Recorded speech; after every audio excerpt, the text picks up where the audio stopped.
सबसे पहले वो खबर जो जीडीपी को लेकर नए आंकड़े आए हैं और विपक्ष लगातार मोदी सरकार को निशाने पर रख रही थी, लेकिन अब जीएसटी के बाद दूसरी तिमाही में लगातार इंप्रूवमेंट हुआ है। जीडीपी में लगातार 5 क्वार्टर में गोता खाने के बाद जीडीपी की रफ्तार एक बार फिर तेज होती हुई नजर आ रही है और यकीनन जीडीपी के आंकड़ों में ये सुधार जो है गुजरात के चुनावों में भी बीजेपी के लिए फायदेमंद होगा। दावा किया जा रहा था कि अर्थव्यवस्था में नोटबंदी और जीएसटी के बाद सुस्ती चाहिए। लगातार एक के बाद एक तिमाही में जीडीपी जो है वो नेगेटिव जा रही थी, कम हो रही थी, लेकिन अब सरकार की ओर से जो नए आंकड़े जारी हुए हैं उसके मुताबिक जुलाई से सितंबर के बीच दूसरी तिमाही में जीडीपी की रफ्तार 6.3% रही है, जो कि फर्स्ट क्वार्टर यानी अप्रैल से जून के बीच 5.7% थी।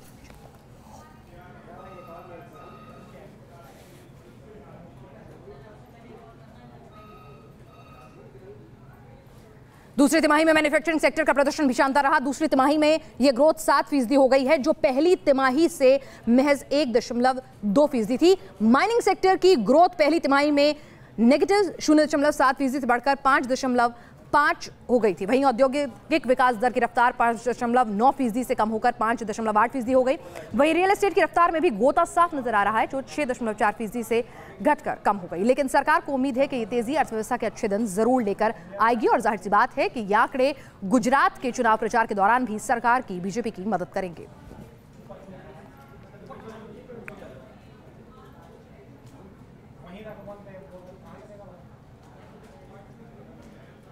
चार किलो उड़द की दाल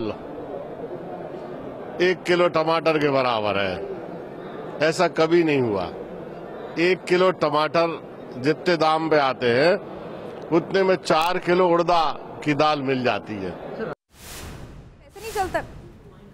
तो देखा आपने, सरकार को अर्थव्यवस्था के अच्छे दिन दिखने लग गए हैं। तुरंत आंकड़ों के बदलते के साथ सरकार के बोल बदल गए हैं, लेकिन महंगाई मुश्किलें अभी भी सरकार की बढ़ा सकती है। सब्जियों के दाम आजकल आसमान छू रहे हैं। बढ़ी हुई कीमत सबको परेशान कर रही है, क्योंकि सब्जी एक ऐसी चीज़ है जो हर घर में हर रोज़ बनती है। 50 रुपये प्रति किलो के हिसाब से होलसेल में ये टमाटर मिल रहे हैं मंडियों में, और इसके अलावा प्याज की कीमत तो पहले ही बढ़ी हुई थी।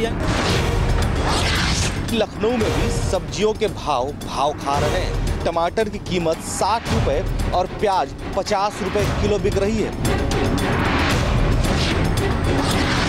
टमाटर का तो सर यहाँ पे 70 रुपये किलो चल रहा है, और जो अपना नासिक प्याज वो 50 रुपये किलो चल रहा है। पिछले कुछ दिनों से महंगाई की मार जो है वो एक बार फिर लोगों पर पड़ती हुई यहाँ पर नजर आ रही है। इस समय टमाटर जो है वो 60 रुपये किलो चल रहा है और साथ ही जो प्याज है उसकी कीमत भी मार्केट में यहाँ पर 60 रुपये चल रही है। महाराष्ट्र और सटे हुए राज्यों में बेमौसम हुई बरसात ने जेब पर असर डाला है। देखिए, मैंने हकीकत बतला दिया, वो हमारे हाथ में नहीं है। तो क्या दिल्ली, क्या मुंबई, क्या लखनऊ, क्या जम्मू, महंगाई एक बार फिर हाहाकार मचा रही है। जीडीपी के आंकड़े भले ही पॉजिटिव ग्रोथ दिखा रहे हों, लेकिन महंगाई से जनता त्रस्त है। प्याज और टमाटर के दाम आसमान छू रहे हैं, लेकिन सरकार सरेंडर करती हुई नजर आ रही है। कीमतें कब कम होंगी ये मोदी के मंत्री आपको नहीं बता सकते हैं, वो सरेंडर मोड में है। तो फिलहाल आप बस महंगी सब्जी खरीदते रहिए और चुपचाप दाम कम होने का इंतजार करें, क्योंकि सरकार ने तो कह दिया है उनके हाथ में कुछ नहीं।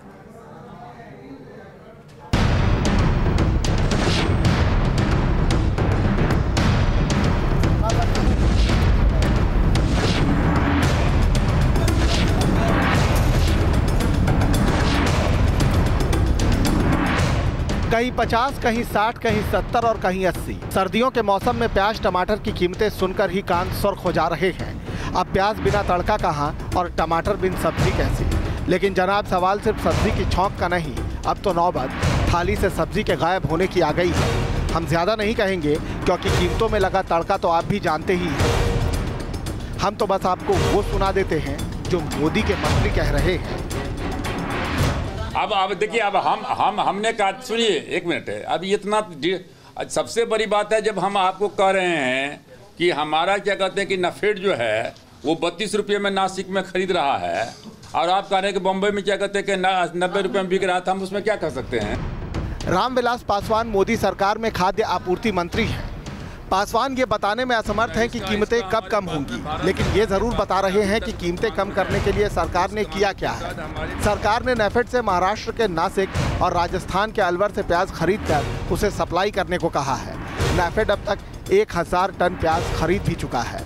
महाराष्ट्र की सरकारी विक्रय संस्था से भी 10,000 टन प्याज खरीदने के लिए कहा गया है। सरकार को ये भी उम्मीद है कि जैसे ही खरीफ सीजन की प्याज की नई फसल बाजार में आएगी, कीमतें काबू में आ जाएंगी। लेकिन नई फसल को बाजार में आने में 2 हफ्ते का वक्त लग सकता है। एक स्टेट में क्या कहते हैं कि सप्लाई अधिक है, दूसरे स्टेट में क्या कहते हैं कि सप्लाई क्या कहते हैं कम हो रहा है। एक स्टेट में 25 रुपये में बिक रहा है, दूसरे स्टेट में क्या कहते हैं कि हम यहाँ क्या कहते हैं कि बिक रहा है कि 70-80 रुपये में बिक रहा है। तो हम केंद्र और राज्य सरकार दोनों को मिल करके जो है इस समस्या को निदान करने की आवश्यकता है। मोदी सरकार उम्मीद लगा रही है कि प्याज टमाटर की कीमतें जल्द कम हो जाएंगी, लेकिन सवाल ये है कि आखिर कीमतें इस कदर बेकाबू क्यों होने दी जाती हैं। Team news nation. सवाल यह है कि आखिर प्याज की कीमतों में आग क्यों लगी हुई है, आखिर क्यों लगातार कीमतें जो हैं वो उफान पर हैं। दरअसल 2016-17 में देश में 2.65 लाख हेक्टेयर क्षेत्र में प्याज की खेती हुई थी, लेकिन 2017-18 में घटकर ये 1.90 लाख हेक्टेयर हो गई। प्याज का उत्पादन करने वाले 2 सबसे बड़े राज्य महाराष्ट्र और कर्नाटक भी प्याज की खेती में कटौती देख रहे हैं। महाराष्ट्र में पिछले साल 1 लाख हेक्टेयर क्षेत्र में प्याज की खेती हुई, जो इस साल घटकर 89,000 हेक्टेयर हो गई। वहीं कर्नाटक में 53,000 हेक्टेयर से घटकर 36,000 हेक्टेयर हो गई। एक तो प्याज की खेती कम हुई है और उस पर अप्रैल से जुलाई 2017 के बीच प्याज के निर्यात में 56% का उछाल आया है। इस बीच 12.29 लाख टन प्याज का निर्यात भी हुआ है और नवंबर आते आते सरकार को 14,000 टन प्याज इंपोर्ट करने का ऐलान करना पड़ा है। इतना ही नहीं, अगर मॉनसून की चाल देखकर जानकार पहले ही प्याज टमाटर की पैदावार कम रहने की आशंका जता चुके हैं, ये प्रेडिक्शन है उनका। तो फिर सरकार ने कोल्ड स्टोरेज खाली क्यों कर दी है, इसका जवाब सरकार के पास अभी नहीं है।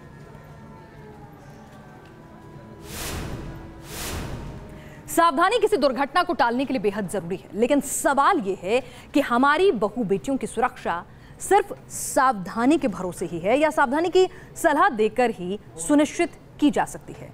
ये सवाल हम आज आपके सामने इसलिए रख रहे हैं कि चंडीगढ़ गैंगरेप पीड़िता के संदर्भ में जब सवाल पूछा गया किरण खेर से, तो 17 नवंबर को एक लड़की से ऑटो ड्राइवर और उसमें बैठे 3 लोगों ने गैंगरेप किया, तो बीजेपी की सांसद किरण खेर ने पीड़ित को ही उल्टे नसीहत दे डाली। लेकिन उनकी सलाह पर सियासी संग्राम छिड़ते भी देर नहीं लगी और उसके बाद किरण ने अपने बयान पर सफाई भी पेश की। मैं उस बच्ची की समझदारी को भी मैं थोड़ा सा कहना चाहती हूँ कि बेटा, सारी बच्चियों को ऑलरेडी जब कोई 3 आदमी बैठे हुए हैं उसके अंदर, तो आपको उसमें बेटा नहीं चढ़ना चाहिए। I am saying this to protect the girls. Gangrape पीड़ित को बीजेपी सांसद की सलाह पर संग्राम छिड़ा हुआ है। कहने वाले इसे सावधानी बरतकर वारदात टालने की सलाह भी बता सकते हैं, लेकिन सियासत में रार इस बात पर छिड़ी है कि क्या सावधानी से ही महिलाओं की सुरक्षा सुनिश्चित की जा सकती है। रेप जैसे संवेदनशील मुद्दे पर किरण खेर के बयान पर बवाल बढ़ा तो उन्होंने सफाई देने में भी देर नहीं की, लेकिन कांग्रेस उनकी सफाई से संतुष्ट नहीं दिखती। मैं सिर्फ इस शहर की बच्चियों को महफूज रखना चाहती हूँ, सुरक्षित रखना चाहती हूँ। मैं एक एमपी की तरह नहीं, एक माँ की तरह बात कर रही हूँ। उनकी खुद की माँ का दर्द भी मैं समझ सकती हूँ। उस बच्ची के साथ क्या हुआ उसका दर्द भी मैं समझ सकती हूँ, शायद बहुत लोगों से कहीं ज्यादा। ये गंभीर मसला है, इस पे तो बल्कि ये कहना चाहिए था, उनसे ये उम्मीद की जा सकती थी कि ये इंसिडेंट जो हुआ और उससे पहले भी जो हुए हैं इंसिडेंट, उस पे अब प्रशासन आगे को क्या ऐसे कदम उठाएगा जिससे ये एक महिलाओं के मन में और एक हर सिटीजन के मन में एक फीलिंग पैदा हो जाए कि शहर सुरक्षित है महिलाओं के लिए खास तौर पे, बाकी किसी चीज़ के लिए। सवाल ये है कि जो चंडीगढ़ केंद्र शासित प्रदेश है, पंजाब और हरियाणा दोनों की राजधानी है और जहां कानून व्यवस्था की जिम्मेदारी गृह मंत्रालय के अधीन आती है, वहां चंडीगढ़ की सांसद किरण खेर महिलाओं को सलाह देने की जगह सुरक्षा का रोड मैप देती तो ज्यादा अच्छा होता। लेकिन इस बार मुद्दा अति संवेदनशील था, तो उन्होंने भी इस मुद्दे पर सफाई देने में जरा भी देर नहीं की। वीडियो जर्नलिस्ट शरण के साथ विशाल ठाकुर, न्यूज़ नेशन, चंडीगढ़।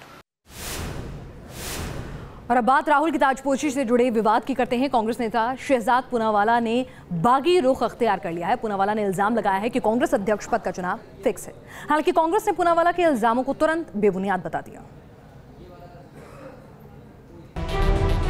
शहजाद पूनावाला के बागी बोल, कांग्रेस अध्यक्ष के चुनाव पर उठाए सवाल। मैं चाहता हूं मेरी पार्टी से परिवारवाद जो है खत्म हो जाए। अभी राहुल गांधी की ताजपोशी की तैयारियां शुरू हुई थी कि पार्टी में बगावत के सुर सुनाई पड़ने लगे।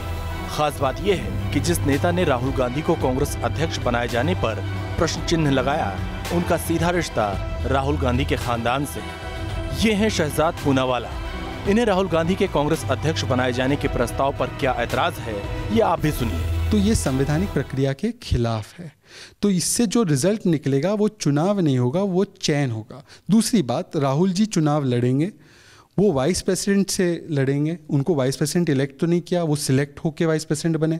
कोई कार्यकर्ता लड़ेगा, डेलीगेट लड़ेगा, वो नंबर 2 के खिलाफ लड़ सकता है। क्या उनको इस्तीफा नहीं देना चाहिए और आम कार्यकर्ता की तरह नहीं रखना चाहिए?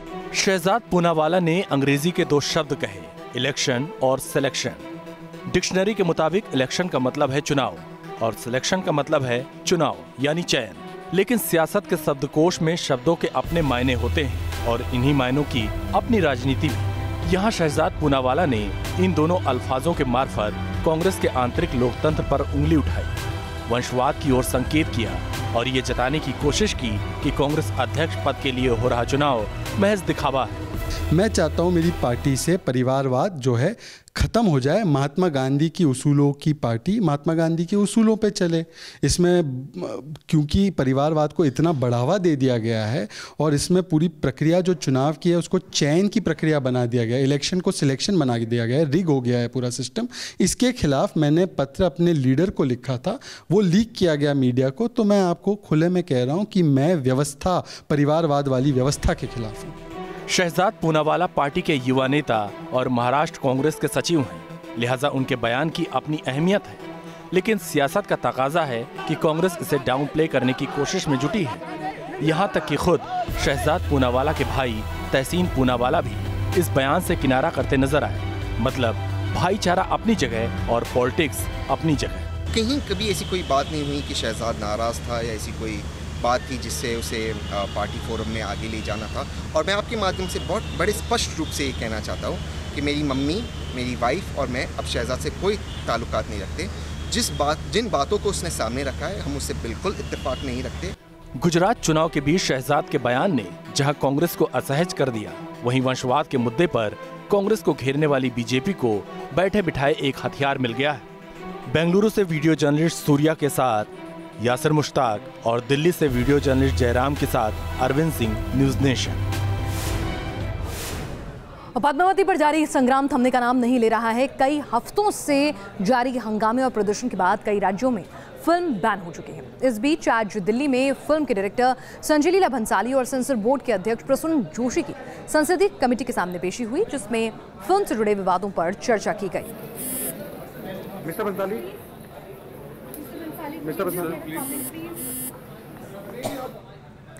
सूत्रों के मुताबिक बैठक में संजय लीला भंसाली से 8 सवाल पूछे गए। पहला सवाल था, आप पद्मावती को कैसी फिल्म मानते हैं, काल्पनिक, वास्तविक या वास्तविकता पर आधारित? दूसरा सवाल था, फिल्म के निर्माण के दौरान क्या आपका मकसद किरदारों में कुछ बदलाव का था?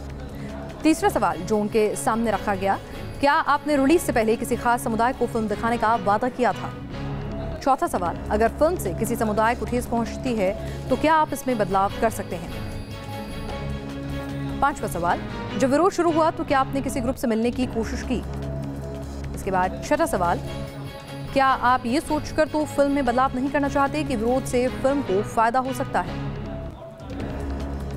अगर जरूरत पड़े तो क्या आप प्रदर्शनकारियों के साथ बैठकर इस मुद्दे पर बातचीत के लिए तैयार हैं?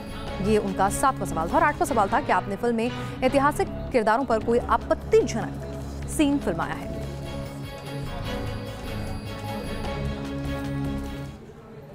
और आज 100वां बर्थडे है 1 रुपए के नोट का। जी हाँ, आज 1 रुपए का नोट पूरे 100 साल का हो गया है। 23 नवंबर 1917 से शुरू हुआ 1 रुपए का नोट का सफर आज भी बरकरार है। लेकिन इन 100 सालों में इस नोट में कई फेरबदल किए गए। यहाँ तक कि सरकार ने 1995 में इसकी छपाई बंद कर दी। मोदी सरकार के सत्ता में आने के बाद 2015 में फिर से 1 रुपए के नोट की छपाई शुरू हो गई। शुरुआत में नोटों की छपाई आपको बता दें इंग्लैंड में होती थी।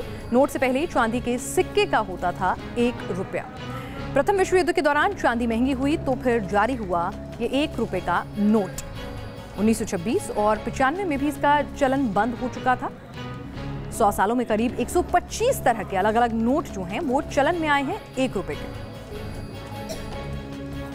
नोट की छपाई रिजर्व बैंक नहीं, भारत सरकार करती है 1 रुपए के नोट की छपाई। नोट के ऊपर भारत सरकार और नीचे अंग्रेजी में गवर्नमेंट ऑफ इंडिया छपा होता है। नोट पर आरबीआई गवर्नर की जगह वित्त सचिव के हस्ताक्षर होते हैं और नोट पर महात्मा गांधी की तस्वीर नहीं होती। अगली बार जेब में 1 रुपए का नोट लेंगे तो ये देखिएगा सब। और अब बात वर्ल्ड वुमेन वेटलिफ्टिंग चैंपियनशिप की, जहां भारत की मीराबाई चानू ने ऐतिहासिक जीत दर्ज की है। अमेरिका के अनाहिम में वर्ल्ड चैंपियनशिप के 48 किलोग्राम वेट कैटेगरी में मीराबाई चानू ने ये जीत दर्ज की है। गोल्डन पदक अपने नाम किया है। मीराबाई चानू ने रिकॉर्ड 194 किलोग्राम वेट उठाकर ये जीत अपने नाम की। इस स्वर्णिम सफलता पर राष्ट्रपति कोविंद और प्रधानमंत्री मोदी ने भी उन्हें बधाई दी।